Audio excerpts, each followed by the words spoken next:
After reading everyone's replies and the messages, I took the weekend to let it all sink in and harden my resolve. I came to the conclusion that I was never going to be able to live with myself if I stayed with her. Staying and working on it would mean having to sacrifice a significant portion of my self-respect. I also realized that I want no part of a relationship that would require me to be in a state of constant vigilance for signs of betrayal. So I decided to push the proverbial red button and nuke it all. Here is how it all went down. Monday, I woke up early to an unexpected surprise. When I opened my eyes, my Johnson was greeting me at full attention. Guys, I can't stress how surprising that was to me, considering that since finding out about Ellie's affair I had not had morning wood. It was like my body was saying, hell yeah. We are gonna get this done today and be done, ready for something new. I actually laughed so hard at seeing it that Omar and his wife came to check in on me, thinking I was having some sort of mental breakdown.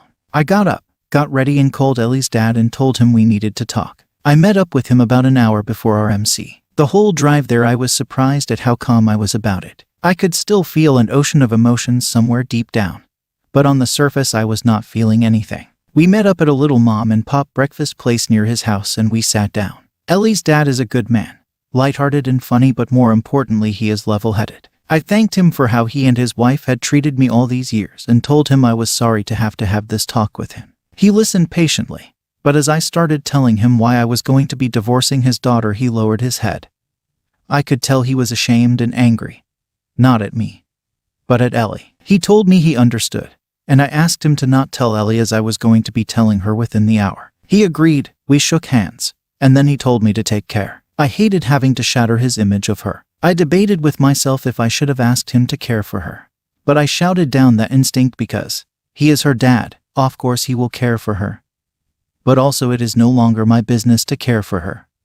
She is a big girl. Next I went to our schedule's MC session. I had been rehearsing all day Sunday what I would say to her and how I would say it. I wanted to essentially emotion-proof my actions and words for the next few hours. I sat there in the parking lot for 10 minutes and just prayed. I hadn't felt like I wanted to or could since all this started. When we sat down for MC, Ellie was wearing one of the dresses I loved to her, and for a split second I forgot everything, but then the visceral disgust and anger I felt pushed the attraction completely out. I let the counselor get things going like our previous sessions, and after about 10 minutes of her and Ellie talking, I interrupted. This is how it went. Excuse me. I have a few things I need to say and to Ellie and that I wanted to be able to say here, with a neutral third party. If at any point I am interrupted, I will simply leave, and that's that. Ellie, I have come to realize I do not need to know if this was the only time you cheated. It doesn't matter. I do not need to know how long it went on for. It doesn't matter. I do not need to know how many times you cheated. It doesn't matter. I do not need to know why. Even if there was a good reason, a perfect why, it also would not matter. The only thing that matters is that you did. I know now the only facts that matter. You were never going to have children with me. At this, Ellie opens her mouth to interject, and I started walking to the door, so she immediately backed off. You were going to string me along for however long it would take. You were going to cheat on me sooner or later. This is when the waterworks started to open up for her. You do not respect me or love me. The counselor begins to look like she is about to interject, and I respond by taking another step towards the door, which ends that my lawyer is filing for divorce as we sit here. And as of about an hour ago, your father knows the entire truth of what has been going on. Do not contact me. From here on out, the only person we will communicate through our lawyers. These are the last words we will ever exchange. Goodbye. I walked the last few steps to the door and walked out. As soon as I closed the door, I heard a wail the likes of which would haunt people's dreams. She scrambled out of the office pursuing me and tried to stop me, telling me how sorry she is and how we can start a family and to give her a second chance, as she cried hysterically throughout. I pushed past her and got in my car and left. At this point, that ocean of emotions that had been quietly hiding underneath it all started roiling, and I was barely holding it in. I drove to my parents' house and sent the text message I had planned to Ellie's best friend's husband. When I got home, my old man was at the store, but Mom could tell I wasn't well.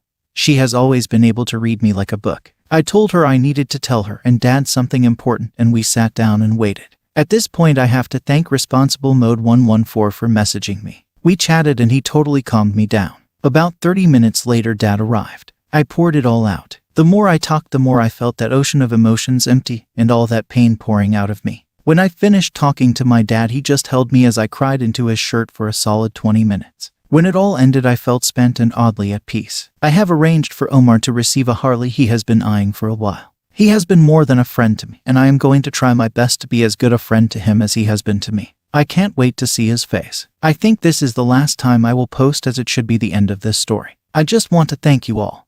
Would have never thought that I would find sound and sane advice from strangers on the internet. I know that it will be a long road ahead, that I will still need to deal with the aftershocks of this debacle and rebuild my ability to trust. I have to hope that little by little all this pain and sadness and anger will go away, like Roto-Rooter for my soul if I do the work. Now begins the rest of my life, and I can honestly say I am looking forward to it. My first love left me for her ex-boyfriend. I can't move on and I'm so tired. My ex and I dated for 7 months. I'm 25 and she is 21. She was my first everything. First GF, first sex, first real love. She got to know me like no one ever before, and I had the chance to know a lot about her too. Before we started to date, I knew her for about a year. When we started to date, she was a couple of months past from being dumped by her boyfriend, but she didn't seem that upset. She was the one that flirted with me and asked me out first. Our date was amazing, and she suggested that we went to my apartment to keep the night going. It was my first time and I was dead nervous. She was so lovely and comprehensive. We started to see each other every week because the pandemic began. I would drove for an hour just to see her every week and spend the day with her. I tried to be the best boyfriend I could. I was so proud of the things she was doing, her accomplishments. I was discovering more about her and her family, and I honestly fell in love because I could see her flaws and decided that I accepted them and still cared a lot. During this pandemic, I stayed with her to give her safety and comfort during these uncertain times, and she always said how amazing, incredible, and beautiful I was. I would randomly bring her flowers that I saw on the way home.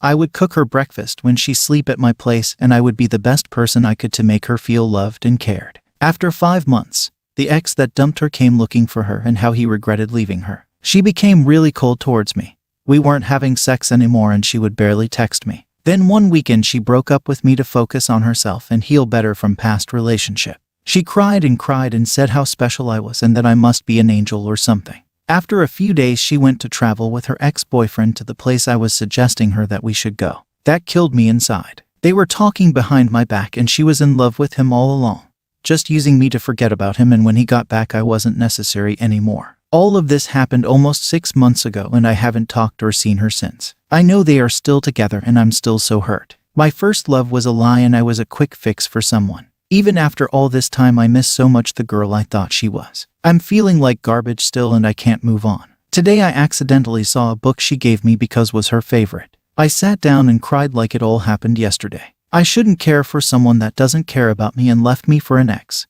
But there isn't a day that I don't wish her back and would do anything to see her again. I dream about her and my heart is so heavy. I still love her, but please, I don't want to love her anymore. I just want this pain to stop.